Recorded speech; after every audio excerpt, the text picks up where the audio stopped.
La providencia divina una semana más ha querido que estemos en este programa, ellos sí pudieron. Hoy es un programa que tiene una especial enjundia, fundamentalmente por las personas que han sido invitadas y que van a estar con ustedes los próximos 60 minutos y que son realmente impresentables.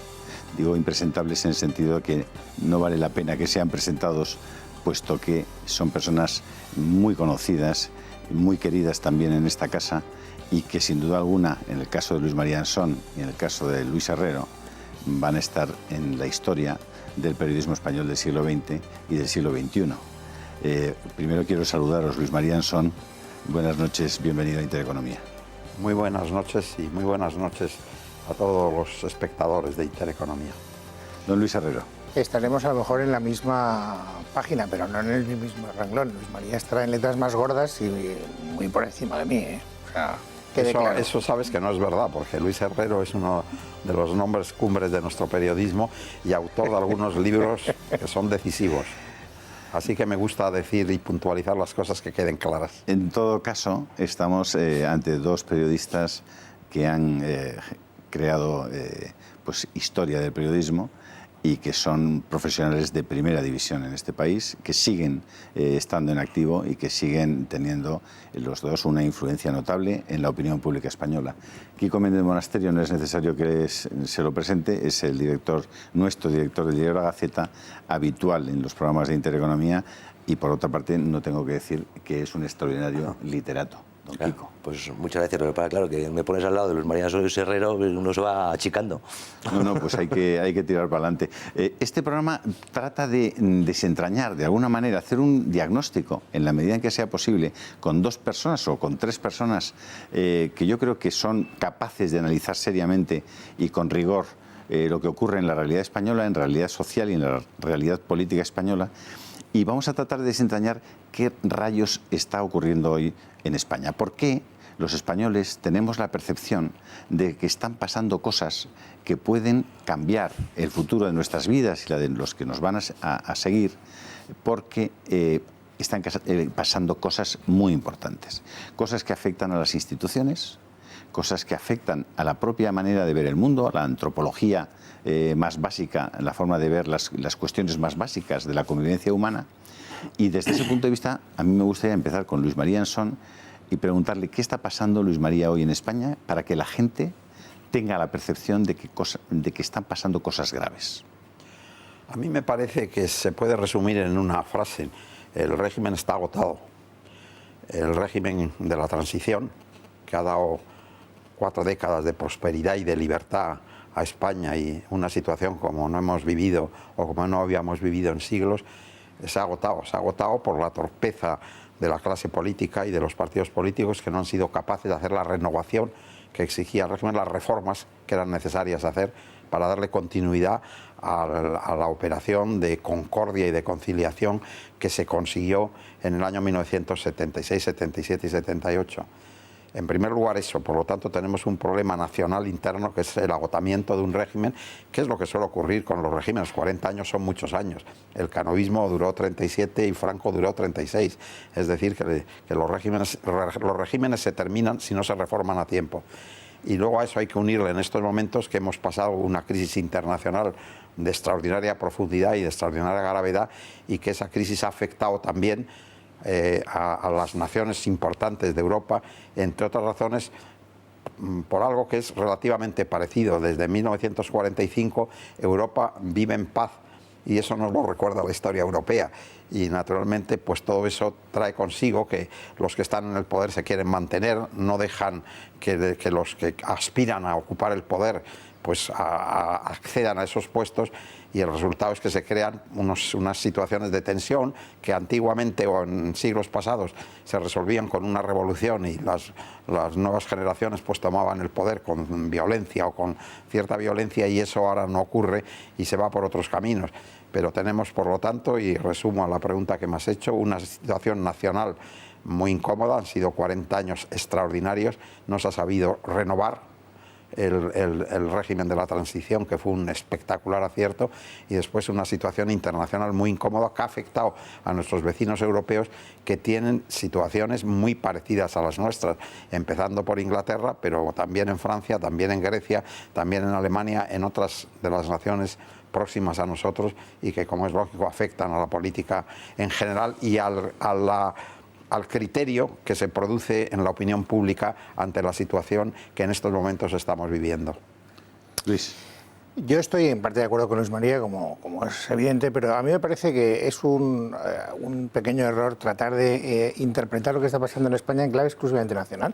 Es decir, lo que está pasando en España no es muy distinto políticamente hablando de lo que está pasando en Francia. Es decir, en Francia, por primera vez hemos asistido a una segunda vuelta en unas elecciones republicanas, en unas elecciones presidenciales, donde ni el Partido Republicano ni el Partido Socialista, los dos grandes pilares de lo que podríamos trasladar aquí como el bipartidismo, han llegado a esa situación. Por lo tanto, aquí hay una reflexión que afecta a una serie de factores. Por ejemplo, hay una crisis en la socialdemocracia europea, eso se traslada también a nuestro país.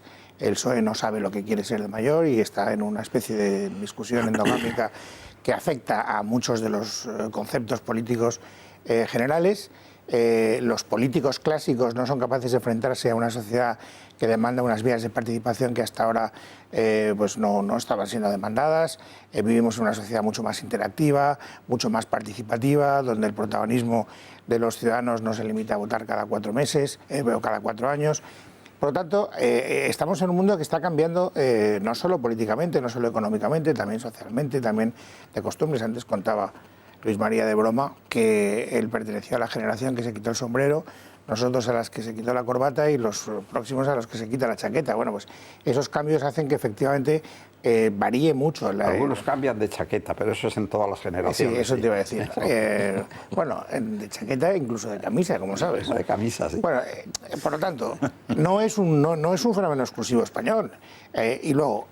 Y te interrumpo para decir, y en la época de la transición, que había muchos cambios de esos de chaqueta, se decía siempre, pero son los políticos de pantalón gris, porque el pantalón gris va bien con todas las chaquetas, se decía. Bueno, y antes había una cierta prevención para ponerse la camisa azul, porque el azul era un color denostado. Ahora, si te fijas, todo el mundo va con chaqueta azul, incluso con camisa azul. Es bien clarita, porque en televisión da mucho mejor que la camisa blanca, ¿no? Bueno, en definitiva, yo creo que aquí hay un factor, por lo tanto, que es intercambiable con lo que está ocurriendo en la sociedad general, de la que formamos parte, y luego hay un factor, y en eso sí que estoy de acuerdo con Luis María, de agotamiento de un régimen que ha sido incapaz de entender los cambios y de enfrentarse a ellos con celeridad, ¿no? Y eso afecta a la izquierda y afecta a la derecha. O sea, vivimos en un país en el que los ciudadanos somos sometidos a un chantaje permanente en el cual o votamos tapándonos la nariz a lo que no queremos o tenemos que enfrentarnos al riesgo de que gobiernen unas personas que vienen a acabar con el sistema y a introducir una revolución política y económica con la que no estamos de acuerdo. Y claro, en esos términos pues la gente no puede estar muy a gusto y siente el miedo, siente la angustia, siente la preocupación, y eso es lo que yo creo que se traslada a la vida de la calle, ¿no? A mí me parece, sabes, que lo ha explicado muy bien Luis. Efectivamente, hay un condicionante internacional en estos momentos que afecta a las principales naciones de Occidente, tanto en América como en Europa, y que además con denominadores comunes en todas ellas de una situación de paz prolongada, un periodo de paz prolongado que no lo hemos conocido y que no sabemos exactamente cómo va a terminar, aunque es muy posible que los desafíos que tenemos de los países emergentes en Asia, sobre todo de China y la India, con una crecida económica espectacular, obligue a que las democracias europeas y los países americanos pues busquen fórmulas de unión para poder frente al desafío económico de los países emergentes en Asia. Pero lo que ha explicado Luis me parece que aclara a nuestros espectadores de una manera muy convincente la situación real en la que vivimos. Kiko Méndez Monasterio. Pues sí, estoy de acuerdo con los dos y voy a tratar de sintetizarlo porque yo creo que se complementan las dos explicaciones. Efectivamente, el mundo que nace de 1945, probablemente hay quien cambie las fechas de cuando se finiquita, si en el atentado de las Torres Gemelas o con la elección de Trump, pero es evidente que ese mundo, ese orden internacional está periclitado. Es evidente que las estrategias y el RISC, el mapa geoestratégico del mundo, cambia de una forma vertiginosa. Pero yo creo que hay que añadir un elemento que va más allá del político, es decir, de lo que tradicionalmente uno entiende como el estudio de la historia, de la composición, del equilibrio de las fuerzas demográficas, económicas, militares, y es que se añade a ese declive del orden internacional hacia en el 45, se añade una revolución tecnológica de un alcance todavía que no se puede divisar, no se puede. Hay quien habla de casi de un salto antropológico. A quien compara estos cambios de los que estamos hablando con el cambio de edad en la Revolución Francesa, o que incluso lo lleva, y no son pocos los autores de peso internacional que lo lleva incluso hasta el Neolítico. Nos comunicamos de otra manera, aprendemos, es decir, analizamos y nos llega la información de forma muy diferente a la que ha existido en Occidente o en nuestra civilización desde sus inicios. Con lo cual, el panorama es terriblemente convulso. Y en España se vive de una forma ¿Me distinta. permites que te haga un inciso? Porque has dicho una cosa que yo creo que es completamente certera. El mundo ha vivido la edad antigua, la edad media, la edad moderna y la edad contemporánea, que empieza con la Revolución Francesa y ha llegado pues hasta la globalización, hasta Steve Jobs. Y efectivamente, hoy yo creo que ya la mayor parte de los filósofos de la historia están denominando a la etapa en la que ya estamos la edad digital. La edad digital, la edad tecnológica, la edad... la digital es así. Sigue. Efectivamente, hay ese cambio que es mucho más grande. Ahora, y en cuanto al papel de España, cómo está afrontando España este cambio, cómo estamos mirando, a mí me parece que estamos regresando a la peor tradición de, como decía Luis, no mirar lo que está pasando fuera. Es decir, centrarnos en ese ombliguismo tan dañino para España, en esa autoculpa permanente, porque todos esos cambios están generando fuera, más allá de nuestras fronteras, entre intelectuales, entre formaciones políticas, divisiones entre cómo afrontar la globalización. La globalización es un hecho, pero el globalismo no. El globalismo es una ideología. Y vemos partidos absolutamente demolido el viejo criterio de izquierdas y derechas entre ahora mundialismo y soberanía, multiculturalismo e identidad. Esos son los debates que se están produciendo en todo Occidente, que por cierto, a mi juicio, no sé si se lo compartís, en Francia, en Inglaterra, en Alemania, en Estados Unidos, de alguna manera se han españolizado con lo peor nuestro, que es ese odio a sí mismo, ese odio a la propia identidad. Durante siglos hemos sufrido en solitario la leyenda negra. Ahora es muy fácil ver cómo, desde el punto de vista de propaganda política, en Francia y en Estados Unidos, grandes intelectuales, sobre todo desde la izquierda, del progresismo, se autoinculpan sobre su propia historia y hacen... Eric Zemmour le llama el suicidio de Francia, cómo están renegando de sus propias identidades, haciendo una injusticia, creo que en injusticia, sobre su propia historia, para entregarnos a ese globalismo que no sabemos muy bien todavía en qué va a consistir. No, has dicho una cosa con la que yo, sin embargo, no estoy de acuerdo.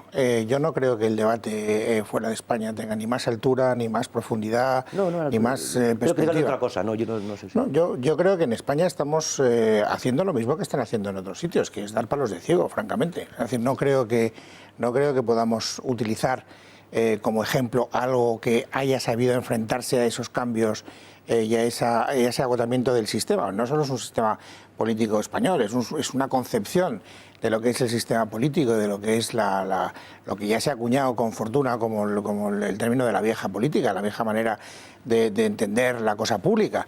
En Estados Unidos gana Trump. Trump es el antisistema, por decirlo de alguna manera. En Francia hay un grupo que es el lepenismo, que es bastante comparable al podemismo que tenemos en España.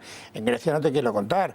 Corbyn tiene las horas contadas, si no se equivocan los encuestadores y los que diseccionan los hígados de las ocas. Es decir, por lo tanto, yo ojalá viera un referente que me sirviera como modelo a seguir. Yo creo que la civilización actual está en un momento de desconcierto y tiene que ser capaz de dar respuestas, y cada uno lo irá haciendo de acuerdo a su manera de ser, de acuerdo a su manera de interpretar la vida.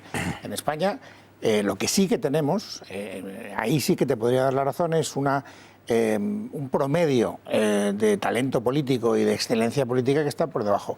Un descanso, Luis, necesario para lo que vosotros sabéis, y estamos ahora mismo con ustedes.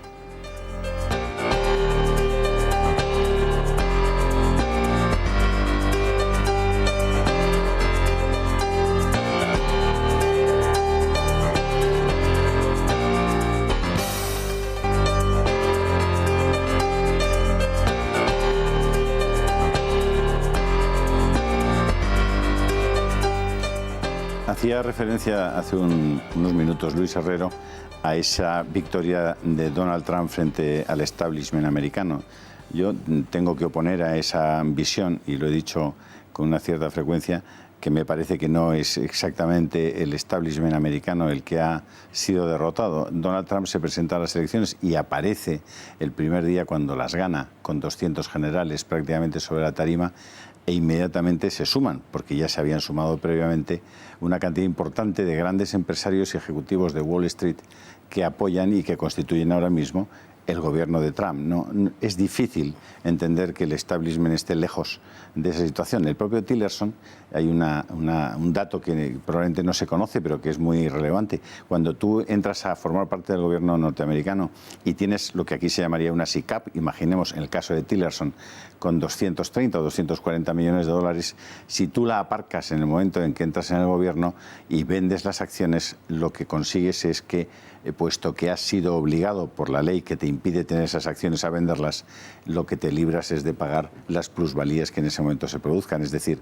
que efectivamente tienes unas ventajas muy interesantes por el hecho de entrar en el gobierno norteamericano. El caso de Tillerson es un caso paradigmático. De todos modos, habéis construido ya una primera tesis sobre cuál sería el diagnóstico general. Me interesaría seguir con el tema de las instituciones. La primera institución de este país es la monarquía, Luis María. ¿Cómo se ve la monarquía hoy y qué perspectiva tiene de continuidad con los conflictos que está habiendo en torno a la figura de Juan Carlos, con la propia, digamos... Si te parece, Julio, a mí me gustaría añadir a lo que ha dicho Luis Herrero el que falta un factor que no hemos analizado en los problemas nacionales e internacionales que han conducido a la situación que tenemos hoy en España y, como ha explicado muy bien Luis, a escala internacional.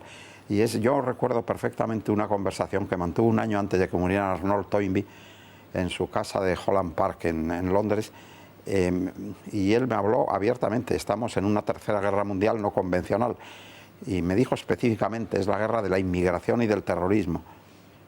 En estos momentos la inmigración supone uno de los problemas capitales en Europa. Para España está más disminuido porque tenemos la suerte de que una parte sustancial de la inmigración es iberoamericana, que hablan el mismo idioma, que tienen las mismas costumbres, la misma religión, etcétera, ¿no? Para otros países es mucho más duro la inmigración de las naciones a las que han colonizado, y luego viene el factor del terrorismo. No existe un ejército que se pueda permitir bombardear a la vez las Torres Gemelas, el Pentágono y la Casa Blanca, pero los terroristas lo pueden hacer, no solo lo pueden hacer, lo hicieron.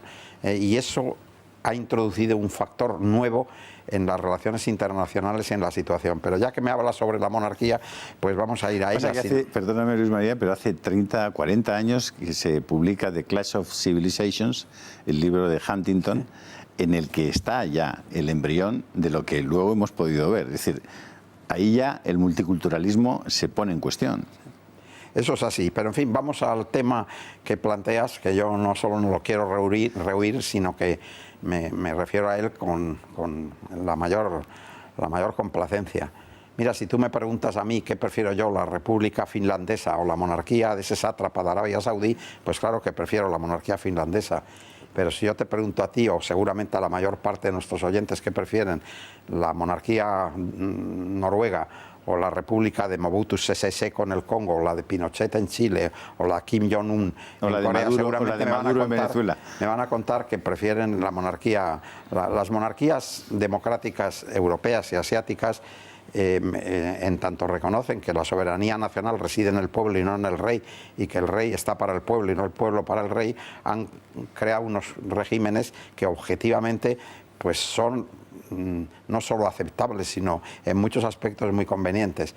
Hoy, entre los países políticamente más libres del mundo, socialmente más justos, económicamente más desarrollados, culturalmente más progresistas, están las monarquías democráticas europeas y asiáticas, y la única de envergadura que existe en América, que es Canadá, tanto Canadá como Australia, como Japón, o como Noruega, Suecia, Dinamarca, Bélgica, Holanda, Luxemburgo o Gran Bretaña, pues están entre los mejores países del mundo, y eso es objetivo. Tan objetivo es que en este mes de mayo la ONU hace una relación de los 198 países por calidad de vida y por desarrollo, y entre los 10 primeros países del mundo hay 7 monarquías parlamentarias, entre los 15 primeros países del mundo hay 11 monarquías parlamentarias, y España ocupa el lugar 19, que es una monarquía que yo creo que ha funcionado muy bien.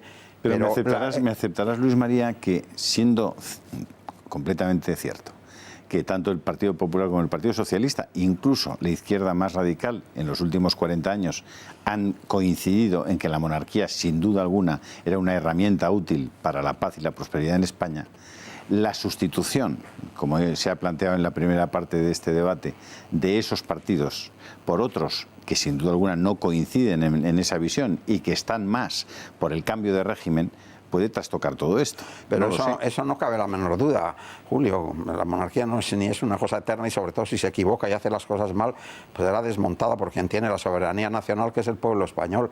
Lo que ocurre es que en estos momentos, me parece que en la última encuesta del CIS, don Felipe está con un 72% de popularidad y Rajoy con el 2,5%, y no llega ninguno a 5.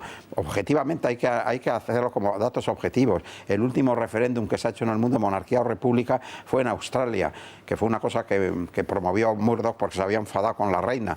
Bueno, ese referéndum lo ganó la monarquía con el 79%, casi el 80%. Y tú me preguntas a mí, si se hubiera planteado el referéndum república presidencialista como la norteamericana o monarquía parlamentaria, que es la que tienen en Australia, probablemente hubiera ganado la república presidencialista. Pero entre una monarquía parlamentaria y una república parlamentaria, pues es bastante lógico que la gente que reflexiona piense que la monarquía parlamentaria ofrece algunas ventajas. Por ejemplo, en Australia lo que decían es aquí, si hay aquí república parlamentaria, el jefe del Estado es un señor elegido por un partido. ¿Cómo va a ejercer las dos funciones sustanciales en un régimen parlamentario en el jefe del Estado, que es el arbitraje y la moderación? Pues difícilmente lo puede ejercer. Preferimos a esa señora rara que tenemos a 15.000 kilómetros de distancia, que nombre un gobernador, pero que está por encima de los partidos, que eso es lo que ha inventado la ciencia política con la monarquía. Mira, si en España hubiera habido república en lugar de monarquía, que el pueblo español pudo votar en el año 78 una constitución distinta, el presidente de la República con Felipe González hubiera sido Narcís Serra, y el presidente de la República con José María Aznar hubiera sido Federico Trillo. ¿Tú crees de verdad que hubieran podido ejercer tanto Serra como Trillo esas funciones de arbitraje y de moderación? Como la ha ejercido el rey don Juan Carlos, que estaba por encima de los partidos, no elegido por ninguno de los partidos? A mí me parece que es lógico que los suecos, los noruegos, los daneses, mientras la monarquía no cometa errores y no, pues sigan manteniendo sus dinastías y su monarquía, porque les funciona muy bien, que es como yo creo que es necesario ver en estos momentos la situación de la monarquía, que efectivamente la monarquía no tiene en estos momentos el prestigio excepcional que tuvo durante los primeros años de la Restauración, es evidente, pero que todavía sigue siendo una fórmula útil. Pues no hay nada más que ver lo que ha pasado en el año y medio este que hemos estado sin gobierno. Aquí quien le daba continuidad a la situación era el rey. Y además hay alguna otra cuestión, que es que la Constitución de todos estos países atribuyen al rey solamente. El rey no puede nombrar ni al subdirector general de correos. Cuando se habla parece que es un rey absoluto que tiene poderes. Ese los tiene el sátrapa ese de Arabia Saudí, o el del Kuwait, o el de Dakar, o no sé qué, pero los reyes democráticos no los tienen. Y les atribuyen el arbitraje y la moderación, que por cierto, don Juan Carlos ha hecho algunos arbitrajes desconocidos excepcionalmente importantes, como fue la colisión entre el Tribunal Supremo y el Tribunal Constitucional. Ahí ha habido un momento que saltaron chispas, la gente no conoce ni se ha hablado demasiado sobre ello, y la intervención del rey, eso, el que fue presidente del Tribunal Supremo, os lo puede contar Salas muy bien, socialista, lo que significó la intervención del rey en ello. Y luego hay otra cuestión, que a las monarquías, al jefe del Estado se le atribuye la representación de la nación, y muy probablemente, si yo pregunto ahora a los espectadores de este programa, ¿cómo se llama el presidente de Alemania?, pues yo con el 90% no saben cómo se llama el presidente de Alemania. Ahora, si les pregunto con quién es la reina de Inglaterra, seguramente sí lo saben. El sufragio universal de los siglos tiene una eficacia, es decir, que permite pues pues el que esa función de representar a la nación, yo creo que don Juan Carlos la ha hecho bastante mejor que lo hubiera podido hacer Federico Trillo. Luis. Yo es que creo sinceramente, y no es por afiarte la conducta ni la pregunta, pero es que yo creo que en este momento no es ese el debate. Es decir, en este momento la monarquía no es para nada parte fundamental del problema.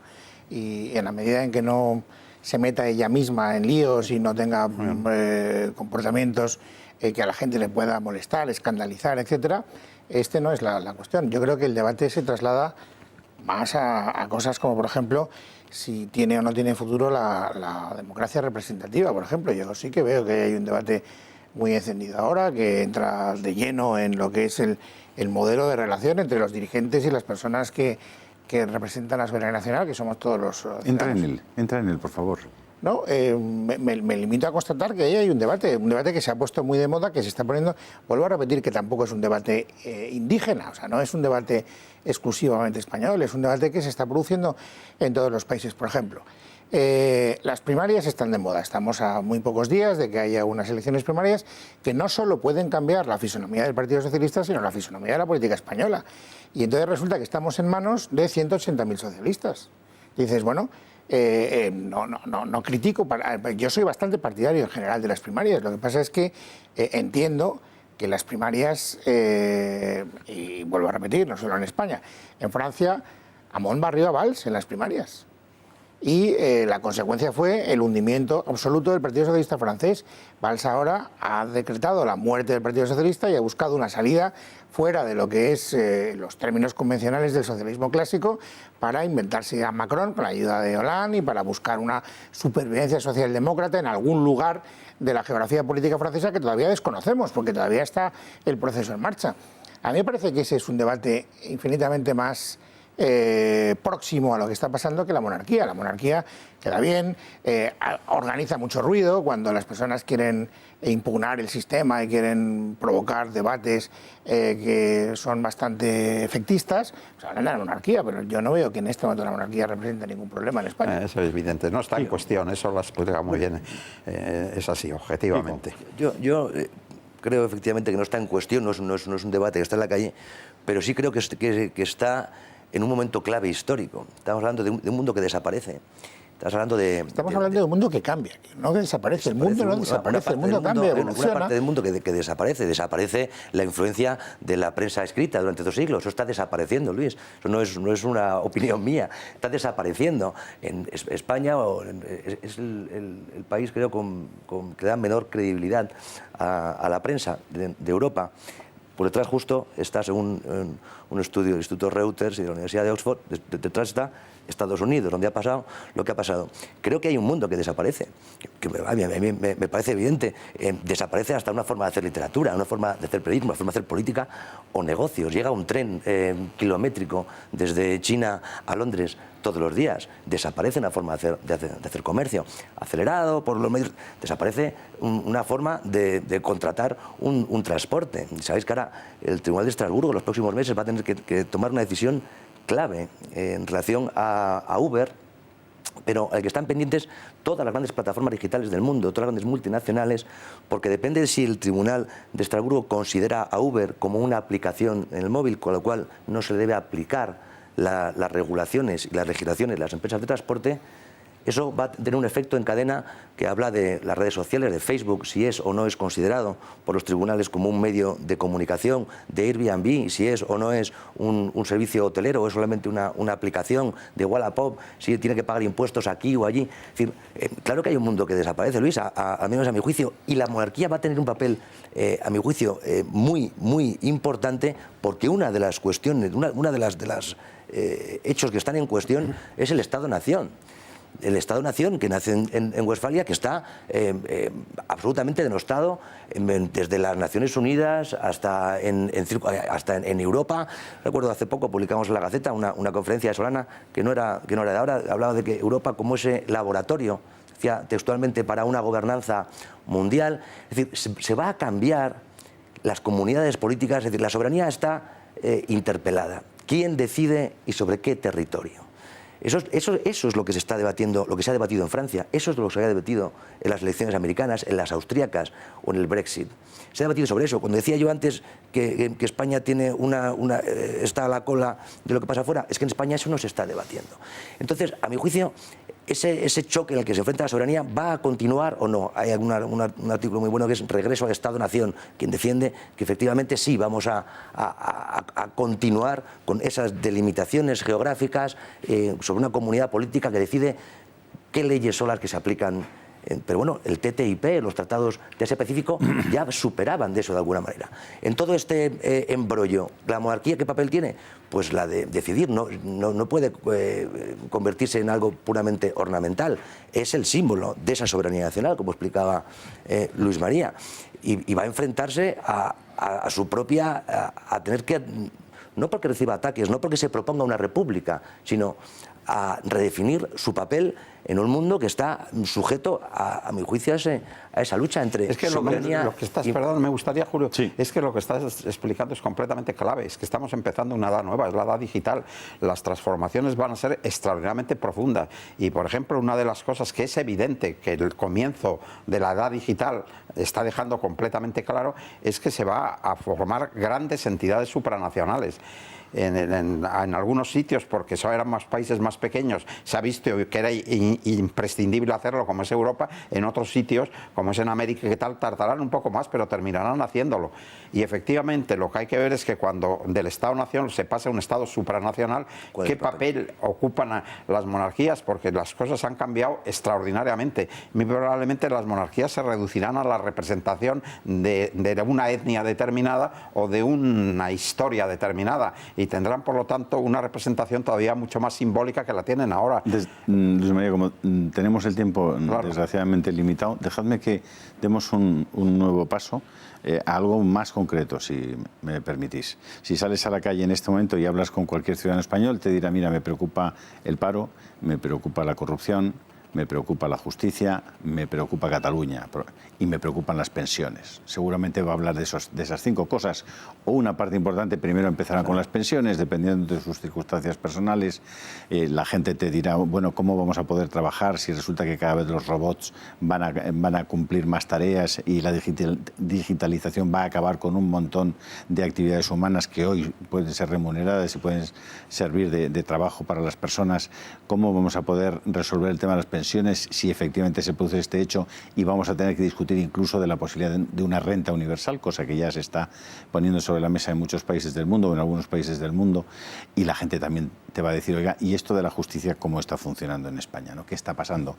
Probablemente Luis es el hombre que ha estado más cerca por motivos familiares y profesionales de lo que es el mundo de la justicia en España. Sí que me gustaría, Luis, que iniciaras un turno sobre cómo está ese tema concreto de la justicia en nuestro país. Bueno, la justicia es el gran problema que tiene España, no de ahora, sino bueno, uno de los grandes problemas estructurales, institucionales que tiene España planteados desde hace muchísimo tiempo, pero básicamente como consecuencia de una inercia política que ha supuesto el afán consecutivo, Pues no solo es un afán socialista o un afán del Partido Popular, ha habido alternancia en ese afán también a la hora de colonizar las estructuras del entramado institucional del país. La justicia cuando han podido, el periodismo cuando han podido, las empresas cuando han podido. Es decir, la política se cree con derecho de trasladar las mayorías parlamentarias a todos esos ámbitos, pues porque consideran que, no sé, es decir, que haya una especie de patente de corso que les permite hacerlo. Y la justicia se ha convertido en un campo de batalla donde lo que hay es una lucha de poder y donde pues unos quieren que determinados comportamientos respondan a unos dictados políticos o ideológicos y que se utilice como instrumento arrojadizo para hacerle daño al partido de enfrente y para que unos casos prosperen, para que otros casos no prosperen, para que unos fiscales hagan una cosa, para que otras órdenes las desmonten, para que... Es decir, es un desastre sin paliativos. Nuevo, nada nuevo bajo el sol. Yo creo que absolutamente nada nuevo. Es decir, las fricciones que estamos viendo ahora es como consecuencia de la fatiga acumulativa que han producido escándalo sobre escándalo, pero dime un solo fiscal general del Estado, por ejemplo, que no haya sido objeto de las mismas sospechas, de las mismas acusaciones por parte de los partidos que formaban parte, digamos, del grupo de la oposición. No encontrarás a ninguno. A ninguno. ¿Se puede sentir un español hoy tranquilo con el estado de la justicia? Es decir, efectivamente, ¿existe seguridad jurídica? Existe una... O sea, en fin, nosotros somos un Estado de Derecho, gracias a Dios, y las cosas superamos, digamos, unos estándares mínimos. Ahora, si tú dices existe una vara de medir igual para todos en el mundo de la justicia, yo te digo no. ¿Hay jueces que sean capaces, todos ellos, de sustraerse a esa presión del mundo político? Yo te diré no. Hay algunas peculiaridades, por no meterme en cuestiones de mayor cuantía, que hacen referencia a comportamientos sectarios de la justicia. Yo te diré sí. ¿Hay que estar a gusto? Pero no. No, es decir, no. Tenemos un sistema judicial muy perfectible y que está afectado de problemas muy graves. Y yo creo que una de las cuestiones urgentes es acometerla, pero claro, no la puedes acometer desde el interés particular o partisano de una persona que en un momento determinado ocupa el poder. Tienes que llegar a una visión amplia y de un consenso muy mayoritario, ¿no? Luis María, la justicia. No, a mí me parece que hay que hacer balance y en ese balance a 20%, el 20% es exactamente lo que ha explicado Luis Herrero, pero cuando se hace el balance seriamente, yo creo que todavía en España el 80% es favorable a una justicia seria, lenta, pero seria, responsable y profesionalizada. Incluso en la época de Franco, quitando que hacían lo que decía Franco, que es terrible, pero la justicia funcionaba. Es decir, que ¿por qué? Porque es una profesión muy vocacional y hoy tenemos, pues, a lo mejor gentes de esas a dedo y qué tal, muchas, pero no pasan del 20%, el 80% todavía de la justicia en España está profesionalizada, es una justicia seria, se puede tener confianza en ella y hay muchos jueces que son absolutamente admirables, que no quieren ser estrellas y que lo que quieren hacer es administrar de verdad la justicia. Por lo tanto, doy la razón al hacer un balance en un 20% a lo que explica Luis Herrero, que es muy lamentable y por lo tanto es necesario arreglarlo, tomar medidas y contribuir a que ese 20% se reduzca a un 3, a un 4, un 5%. Siempre habrá prevaricación en el mundo de la justicia, pero en cambio yo creo que desde el punto de vista de nuestro Estado de Derecho tenemos una justicia a 80%, que a pesar de su lentitud pues satisface las necesidades que tiene el Estado de Derecho para atender a los ciudadanos. Kiko. Bueno, decía Luis María antes como argumento a favor, y yo te lo compro completamente, de la monarquía, es estar por encima de los partidos políticos. Que cuando están los partidos políticos todo lo manchan, y yo creo que la justicia ha sido terriblemente manchada por la contaminación política. Comparto, por supuesto, que hay jueces independientes, que hay grandísimos profesionales en la Fiscalía, en la Judicatura, a todos los niveles, pero desde los hechos hasta la percepción, yo creo que uno entiende que se ha pasado de la politización de la justicia, ese problema que tanto denunciábamos, a la judicialización de la política. La política, como los partidos políticos dicen cosas más o menos bastante iguales, como es muy difícil encontrar, incluso llevando a los extremos, grandes diferencias en cuanto al proyecto político, todos asumen de una forma o de otra la Unión Europea, el proyecto, cierto planteamiento socialdemócrata. Como la lucha de poder se ha convertido en una lucha de poder a través de las corrupciones, de potencia en un juzgado, en un juez, en un documento, en una filtración, y se está utilizando el debate político. Yo no veo un debate político entre dos proyectos o tres o cuatro proyectos para España. Veo un debate político entre a ver qué juez consigue sacar más papeles o empapelar a más de un partido o de otro. Yo creo que la frase de Felipe González en el año, yo creo que la dijo a Jorge Cebrián en las conversaciones, ¿no?, del futuro, ya no es lo que era, que les costó más someter a la justicia que someter a los militares. Creo que es bastante clave, creo que la justicia quedó sometida. Oye, pero sobre todo lo que me parece es lamentable. A una injerencia los militares política. Hay que someterles si se quiere someter, pero la justicia no hay que someterlo. Lo que hay que dejarla es que funcione con independencia. Bueno, pero ese problema del planteamiento de Felipe González es que al final sí se sometió, aquello de Montesquieu, que tantas veces ha repetido, sí se sometió, y aunque efectivamente hay grandes...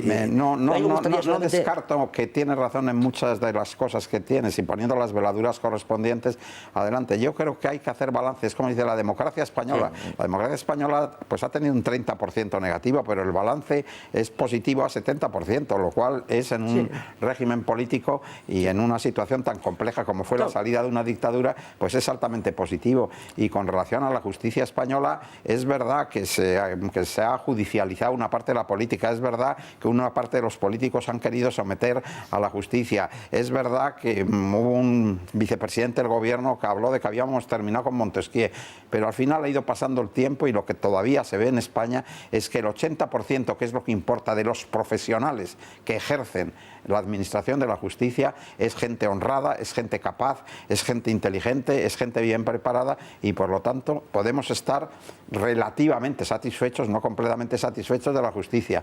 Yo creo que como no ha habido recursos suficientes, pues hay demasiada elección de eso del abogado ilustre, no sé qué, que le convierten en juez. Esas cosas han hecho notable daño y lo siguen haciendo a la justicia, pero que en líneas generales yo creo que España puede estar satisfecha de su administración de la justicia a pesar de la lentitud, que me parece el problema peor, sobre todo que estamos ya en la edad digital o en la época de digitalización y eso se podría mejorar rapidísimamente con muy poco dinero. Fíjate, yo me conformaría con que el Estado pusiese los medios y la eficacia que tiene la agencia tributaria a la Administración de Justicia. Uno entra en una oficina de la agencia tributaria es fantástico, entras en el siglo XXII, prácticamente, y entras en un juzgado y allá están los legajos, como en el siglo XIX. Es decir, que se pueden hacer las cosas. Por cierto, en unos pocos países en España donde la agencia tributaria te puede quitar directamente el dinero de la cuenta sin intervención. Lo que pasa, mi querido amigo, es que, claro, hay una diferencia, que la justicia no da un duro y, en cambio, esa agencia tributaria, que son también profesionales y lo hacen muy bien, pero a los políticos les viene estupendamente porque es la manera luego para enchufar a los parientes, a los amiguetes, a los paniaguados, para crear empresas absolutamente innecesarias y casi todas de ellas perdiendo, y para hacer lo que se han convertido los partidos políticos, aparte de otras cosas, y los sindicatos, porque no quiero dejar aparte los sindicatos, en agencias de colocación. Hay que ver la información esa que no fue publicada precisamente por un periódico de la derecha que publicó El País sobre el Tribunal de Cuentas. El Tribunal de Cuentas, el que nos fiscaliza, probablemente funcionaría con 200 personas, tiene 750, eso sería lo de menos. Lo demás es que 150 son parientes entre ellos y que un representante sindical había metido a su mujer, a su segunda mujer con sus hijos y a su tercera mujer. Y claro, eso es el problema. Y efectivamente, pero esos son los defectos propios que tiene, y a pesar de eso, a pesar de esos defectos, que los subrayamos y los analizamos y los denunciamos de forma permanente en los medios de comunicación, en el periódico impreso, en el periódico hablado, en el periódico audiovisual y en el periódico digital, a pesar de eso, el balance de la democracia española en estos años es un balance positivo, yo creo, como mínimo al 70%, y ha producido unas cotas de prosperidad de primer orden y hemos vivido años de una libertad que no se había conocido en España nunca. Yo no quiero hacer comparaciones porque no es lo mismo Felipe II que ahora, pero lo que sí es cierto es que en la etapa de Adolfo Suárez, sobre todo, porque fueron 5, 6, 8 años en que, sobre todo como al principio no había parlamento, los periódicos ocuparon la posición del parlamento y la libertad de prensa llegó a una situación, a unos niveles verdaderamente admirables. Luego eso se ha disminuido un poco. Fíjate, Luis María, que hablas mucho del balance. A mí me parece que eso es muy sensato y muy prudente, es decir, considerar las cuestiones en su conjunto, y tú haces algo que es, me parece, de libro y está muy bien hecho, que es decir, oiga, vamos a considerar esto todo, porque las cosas son parte de un proceso y de unos sucesos en el tiempo, y tú dices, mira, el 70% es bueno, el 30% es malo, por tanto el balance es positivo. El tema es, probablemente, si cada mes que pasa que hacemos ese balance, si eso se va dibujando hacia una situación cada vez peor o una situación cada vez mejor, en la que ya será el 60-40, la siguiente será el 50-50 y vamos a peor. Si ustedes ponen su aparato de radio por las tardes a las 8 de la tarde y se ponen a escuchar el radio, cosa que yo hago con cierta frecuencia, porque creo que este señor, Luis Herrero, hace probablemente uno de los mejores análisis diagnósticos de las cosas, explicándolas extraordinariamente Vete al bien. grano, Julio Elisa. ¿No te gusta No, no solo no me gusta, sino que además me molesta, porque pueden pasar dos cosas. ¿Qué? Que lo digas de verdad, en cuyo caso eso nos afecta a mí, o que lo digas para colocarme en una situación de debilidad, lo cual me cabrea todavía mucho más. Sigue siendo así después de 30 años. Con Luis Calvo, ¿sabes? Sí. Y por lo tanto no conoces eso que le decía Luis Calvo, que era perfecto. Decía, hombre, cuando hay problemas, ¿qué tal? Lo que hay que emplear es el elogio. Porque la persona más inteligente, si no se lo traga, al menos lo paladea. No, lo que estoy diciendo es verdad. Y Luis es capaz de hacer unos análisis extraordinarios. Yo estoy de acuerdo con eso. Y no no lo creo. por lo general, es así. Y si no, no se lo diría. Y él lo sabe. Pero en el tema de la justicia, él es un especial conocedor de ese asunto. Te hago una pregunta muy concreta, Luis. ¿Moix va a ser el fusible que van a usar Maza y Catalá para cambiarlo? ¿Para que no les llegue a ellos el fuego? No tengo ni la más remota idea. Yo quiero hacer una precisión. Antes decía Luis María, y es verdad, que el balance general del funcionamiento de la Administración de Justicia es positivo. Cuando hablamos de la justicia en términos periodísticos no estamos hablando de los casos que ordinariamente llegan a todos los juzgados a propósito de los delitos y de las demandas que se plantean en los tribunales de justicia. Estamos hablando de lo que está en el escaparate. Entonces, uno juzga siempre los artículos por lo que ven en el escaparate. Es difícil que pueda entrar en la trastienda. El escaparate de la justicia a mí no me gusta, particularmente. Es decir, lo que se ve no me gusta. La tentación justiciera que en este momento hay implantada en nuestro país no me gusta. Las medidas tranquilizadoras, entre comillas, que utilizan algunos jueces para, en fin, provocar algún tipo de medida que yo creo que no está justificada. A mí que me expliquen, o sea, para unos y para otros, ¿qué sentido tiene la prisión provisional para una persona que lleva 3 años sabiendo que le están investigando, que ha podido destruir todas las pruebas y que no tiene dónde esconderse? Pues no lo sé. Ahora resulta que si no lo haces parece que los jueces están incumpliendo su papel. Luis, perdóname. Discúlpenos. Ahora, sigues, ahora mismo, no pierdas el hilo. Hasta dentro de 2 minutos. Sí, ¿no?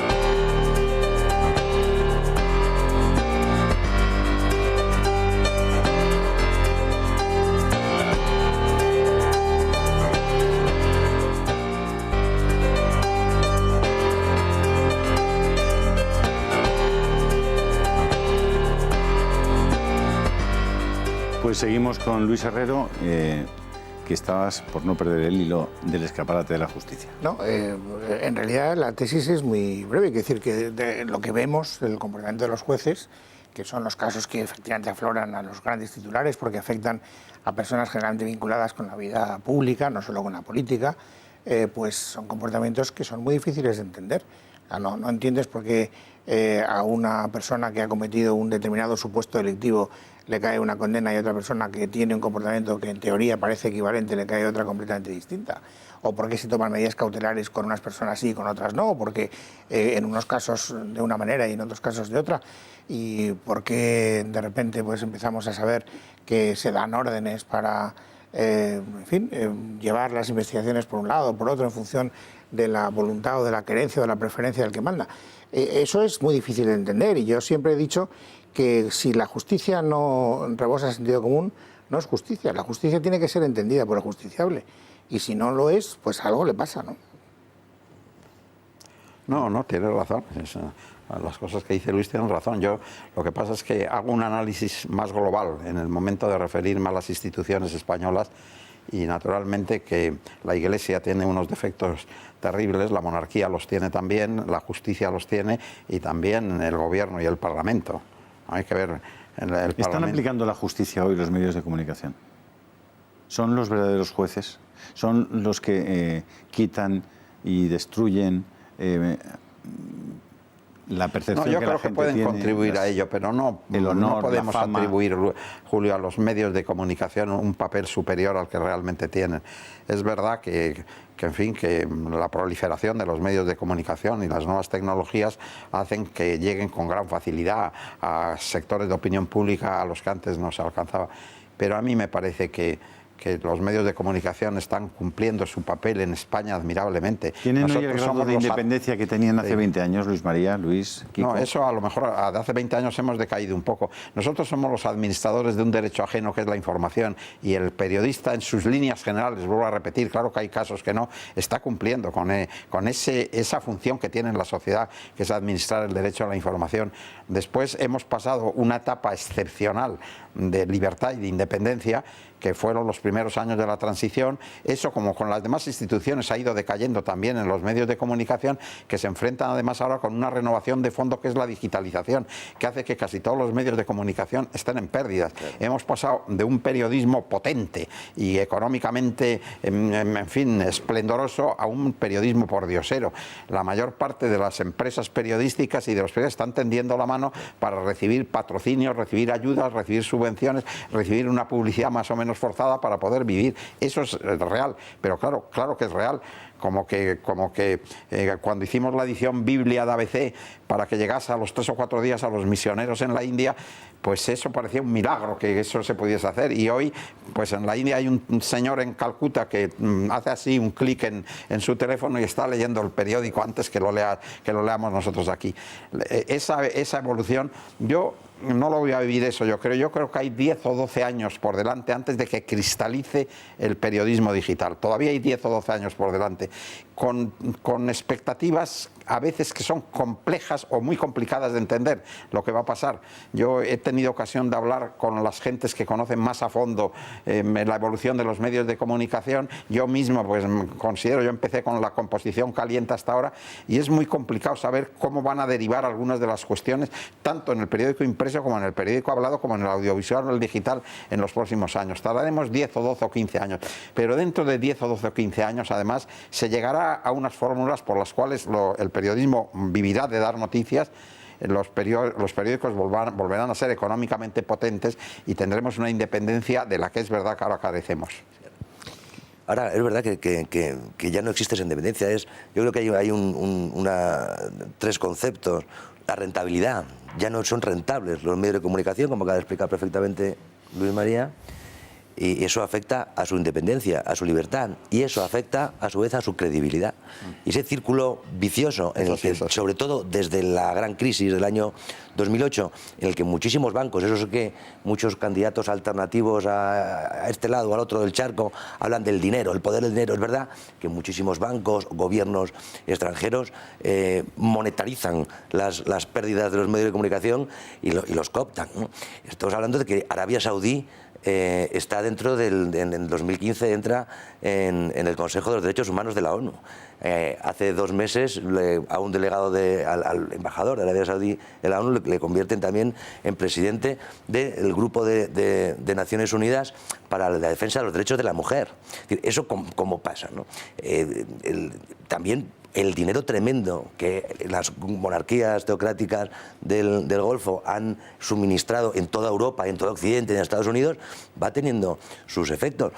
Y a la vez el descrédito de la gente dice, yo no me puedo creer que Arabia Saudí esté allí y que no haya periodistas que lo critiquen. Es muy difícil entender que en España no haya un grupo de comunicación. El modestísimo ambiente de la Gaceta, solamente de nuestra humildad, de nuestros escasísimos recursos, hemos dicho, oye, Trump nos parece interesante. Es decir, del 50% de los americanos que han votado a Trump, solamente podrían ver un diario generalista en España como es la Gaceta. Es absurdo entenderlo. O que los 6 grandes grupos de comunicación franceses, ninguno haya apoyado a Marine Le Pen. Lo hemos hecho nosotros no por una connivencia o coincidencia total con el discurso, sino por eso que decía Burke, es decir, cuando ves el barco muy escorado hacia un sitio, te vas hacia el otro lado. Es decir, no puede ser que 1/3 de los franceses no tenga un periódico en el que fijarse, o la mitad de los estadounidenses. Hay yo creo que un sacudimiento, sobre todo los grandes grupos de comunicación, más que la prensa, en cómo está diseñado los grandes grupos de comunicación y los intereses políticos que hay detrás de cabeceras a veces legendarias. Pasarán 10 o 12 años, ¿sabes? Yo creo hasta que cristalice la situación digital. Y en todo caso podemos estar satisfechos porque he estado leyendo una cosa de Kim Jong-un impresionante, que no se me había pasado ni por la cabeza. Eso ni a Franco se le ocurrió, ni a Serrano Suñer se le ocurrió. Ha inventado una fórmula para que solo se vea un canal de televisión, que no es ni qué tal. Ha creado unos televisores que son de obligado con compra, en que solo se puede ver un canal, solo se puede sintonizar un canal. Y además se venden precintados, por si alguien tiene ingenio y lo abre y puede hacer ahí una transmisión de otro canal. Luego no difundas este asunto aquí porque... Y hay otro proyecto que tiene este Kim Jong-un, que es hacer un solo periódico. Sí. Eso que hubo en los años 38, 39, de crear el Arriba en todas las ciudades y que solo hubiera un periódico y que eso se terminó. Mira, la tranquilidad que tenemos es que si eso se llevara a cabo aquí en España, Nosotros no seríamos ese canal, Luis María. Luis, no, pero si no es el canal, son los televisores, es que no te pueden ver. Es una cosa, a mí me ha parecido una cosa, de una rapacidad terrible, pero de una inteligencia. Mire usted, claro, compra usted el televisor, lo que usted quiera, pero solo puede ver un canal, es fantástico. Bueno, es el sueño de casi todos los políticos. Sí, es el sueño. Y de algunos periodistas.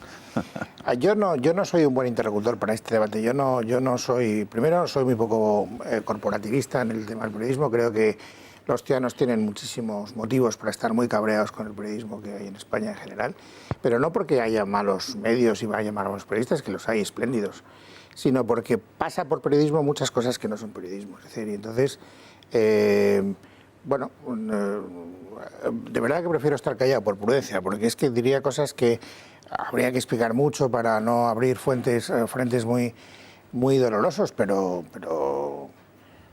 o sea, yo, porque ya no sé, o sea, me pilla muy mayor para cambiar de actividad, sino probablemente me lo plantearía, o sea, o me dedicaría, si yo ahora pudiera darle atrás en el tiempo y fuera un joven meritorio que llegara al diario ABC cuando lo dirigía Luis María, le pediría, por favor, encarecidamente, que me colocara en la sección de sucesos, donde creo que se puede hacer un periodismo de verdad, auténtico, donde no estés al servicio de cosas que no sabes muy bien quién te maneja o qué te cuentan y qué contrastes hay, o por qué hay que plantear los medios de comunicación como equilibradores ideológicos. ¿De qué? ¿Pero por qué? O sea, nosotros no tenemos que decir, ver, oír y contar qué, quién, cómo, cuándo, dónde y por qué. Una noticia, una primicia, eso es lo que hará que el periodismo sobreviva. O sea, a mí no me interesan planteamientos especialmente grandilocuentes en ese mundo del periodismo. Comprendo que lo que digo puede sonar un poco extraño, un poco raro, pero responde a un convencimiento personal y muy minoritario. Y no entiendo por qué nos estamos convirtiendo los periodistas en hombres anuncio. Pasas de dar una noticia a vender un producto en la radio o en la televisión, o te vas a una tertulia y de repente es perfectamente previsible lo que va a decir cualquiera, o hay que contraponer ideológicamente una especie de contrapoder a un grupo mayoritario, pero ¿desde cuándo es una herramienta de combate ideológico? ¿Desde cuándo tenemos que suplantar papeles que no nos corresponden? Ni somos políticos, ni somos ideólogos, ni somos... No, somos artesanos de un oficio que consiste en zascandilear, en tener una noticia y contarla antes que el contrario. Y ese periodismo romántico, con el que seguro que Luis María se identifica porque lo ha vivido desde mucho antes que yo, pues yo lo veo prácticamente desaparecido del comportamiento habitual. Es decir, y siento ser tan pesimista, ¿no? Nos queda muy, hemos entendido muy bien. Nos queda muy poquito tiempo, lamentablemente. Me parece que hay un asunto que sí que valdría la pena, en los pocos minutos que nos quedan, que me dierais vuestro diagnóstico también. Hay una noticia muy reciente que José Manuel García Margallo, el exministro de Exteriores, parece que propuso la aplicación del 155 por un día cuando iba a ser celebrado el referéndum en Cataluña, el del 9 de noviembre. ¿Vosotros creéis que el 155 es la solución para los problemas de Cataluña? Bueno, yo te contesto eso. Depende de las circunstancias, porque toda acción tiene una reacción y lo que hay que medir es que la reacción no sea más contraproducente o sea más contraproducente que la situación en que se está. El 155 está en la Constitución como está el artículo 8º. Está en la Constitución y por lo tanto es constitucional aplicarlo. Por ejemplo, en Gran Bretaña se aplicó 3 veces, la última de ellas por parte del primer ministro socialista Tony Blair, que fue en el año 1, y se suspendió la autonomía de Irlanda y luego pues las cosas se pudieron enderezar y que caminaran bien. Lo que es evidente es que el gobernante tiene la obligación de impedir el que se pueda producir el secesionismo de Cataluña sin que haya una participación de todos los españoles, porque todos los españoles somos libres iguales ante la ley y a todos nos corresponde decidir sobre España.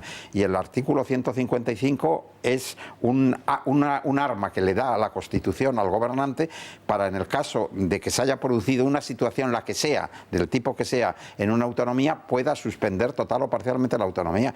Por lo tanto, claro que hay que aplicarlo cuando no quede más remedio. Lo que hay que estudiar, como pasa siempre, porque en la política yo creo que el elemento de prudencia es sustancial en un gobernante serio, es estudiar, oiga usted, cómo aplico ese artículo, cuándo lo aplico, qué consecuencias va a tener, qué reacciones va a tener la aplicación y estudiarlo y ver qué es lo más conveniente para el bien común. ¿El 155 es la solución para el tema catalán? Yo creo que era la solución antes, hace ya tiempo, no como una confrontación política entre el Estado y la Generalitat, sino como una forma de decir, la Generalitat no está cumpliendo con los requisitos que tiene que ofrecer a sus ciudadanos, está deteriorando gravemente el bien común en Cataluña.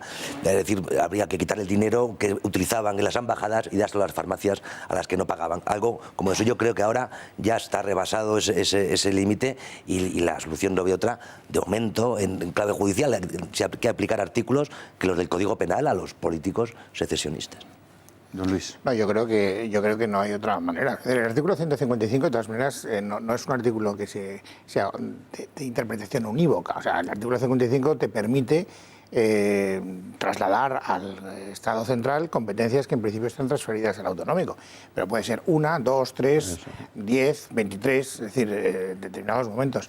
Si ellos, me refiero a los independentistas, van en serio, y yo creo que van en serio, y ellos van a intentar hacer el referéndum, no vas a tener más remedio para impedirlo que en un momento determinado impedirlo diciendo, mire usted, se ha terminado, esta competencia deja usted de tenerla durante el tiempo necesario, la tengo yo, ya sea la de los Mossos d'Esquadra, ya sea la de, el ejercicio de la soberanía territorial en los colegios electorales, no tengo ni idea, pero no le veo otra solución, francamente. Lamento muchísimo decirles que no van a poder seguir disfrutando de este debate porque el tiempo se nos ha terminado. Ha sido un verdadero placer aprender con estos maestros del periodismo y con estos viejos amigos pues pasar este ratito de tertulia agradable y tranquila, en el que yo creo que pueden tener con él un diagnóstico un poco más aproximado de las cosas que nos están ocurriendo o de las que nos pueden ocurrir en el futuro. Luis María, mil gracias por haber venido. No, mil gracias a vosotros, mil gracias a todos los espectadores de Intereconomía. Luis Herrero. Gracias a todos. Muchísimas gracias. Te seguiremos escuchando a las 8, ese diagnóstico lúcido. Más te vale, más te vale. Kiko, muchísimas gracias. Gracias a ti, es un lujo presidente. tenerte en esta casa, Kiko. Y a tus órdenes.